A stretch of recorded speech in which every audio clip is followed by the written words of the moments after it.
अस्सलामु अलैकुम। Oxford Islamic scientific school, subject इस्लामियात, मौज़ूआती मुताला, चैप्टर नंबर 6, लेक्चर नंबर 1, सब्र व शुक्र और हमारी इनफरादी और इज्तिमाई ज़िंदगी। Book page number 115 to 117, docket page number 76, question number 1। बिस्मिल्लाहिर्रहमानिर्रहीम। डॉकेट पेज नंबर 76, सब्र और शुक्र और हमारी इनफरादी और इज्तिमाई ज़िंदगी, यानी हमारी इनफरादी और इज्तिमाई ज़िंदगी में सब्र और शुक्र की क्या अहमियत है। इनफरादी ज़िंदगी हमारी इंडिविजुअल लाइफ और इज्तिमाई ज़िंदगी यानी सोशल लाइफ। क्वेश्चन नंबर 1, इस्लामी तालीमात में सब्र की तरगीब क्यों दी गई है। सब्र का मफ़हूम।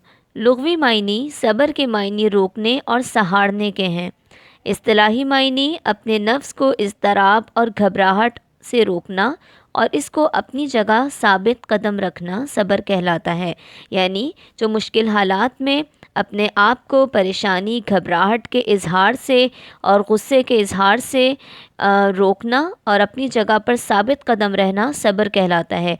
इसके मायने बेख्तियार की खामोशी और इंतकाम व बदला ना ले सकने की मजबूरी और बेबसी के नहीं, बल्कि पामर्दी, दिल की मजबूती, अखलाकी जुर्रत और सबात के हैं। यानी अगर किसी के पास अथॉरिटी नहीं है और अथॉरिटी ना होने की वजह से अगर कोई ये कहे कि मैंने सब्र किया है, तो इसका मतलब ये नहीं है कि उसने सब्र किया, बल्कि उसके पास वो अथॉरिटी ही नहीं थी कि वो बदला लेता।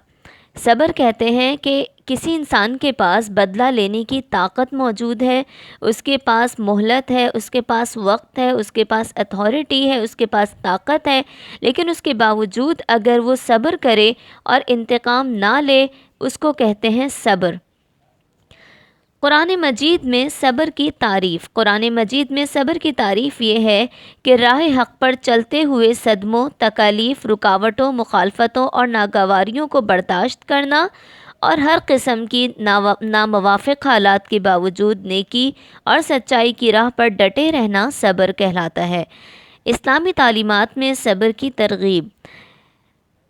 बुनियादी तौर पर इस्लामी तालीमात कुरान पाक और हदीस नबवी सल्लल्लाहु अलैहि वसल्लम पर मबनी है। यानी हमारे जो सोर्स ऑफ इल्म है दीनियात के, वो कुरान पाक हैं और हदीस नबवी हैं। तो जितनी भी हमें तालीमात दी गई हैं वो इन्हीं दो मसादिर से, इन्हीं दो सोर्सेज से हमें मिलती हैं।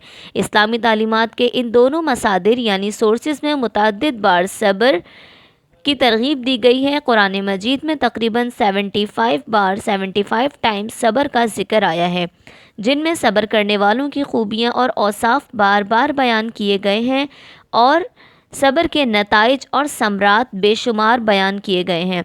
सब्र को ईमान के आला तरीन दर्जों में रखा गया है। इस तरह इरशाद नबवी सल्लल्लाहु अलैहि वसल्लम में भी बहुत सी फ़जीलतें बयान हुई हैं। रसूल पाक सल्लल्लाहु अलैहि वसल्लम ने अपनी हयात तय्यबा में सब्र इस्तक़लाल के आला तरीन नमूने पेश किए हैं। सब्र की तरगीब क्यों दी गई है। इंसानी किरदार में सब्र को एक अहम मुकाम हासिल है। इंसान को ज़िंदगी में कई सदमे, तकालीफ, मसाइब और नामवाफ़िक हालात पेश आते हैं। इनको बर्दाश्त करने के बाद ही इंसान का वजूद और ईमान कायम रहता है। ख़ास तौर पर राह हक़ पर चलने वालों को कई रुकावटों और मुखालफतों का सामना करना पड़ता है। इनके मुकाबला करने के लिए सब्र सबसे बड़ा हथियार है। दुखों और मुसीबतों को झेल कर ही राह हक़ पर चलने वाला अपनी मंजिल मकसूद पर पहुँचता है। होमवर्क है, read page number 115 to 117 from book and learn question number 1/2 from Talk It. Jazakumullah. Assalamu alaikum wa rahmatullahi wa barakatuhu.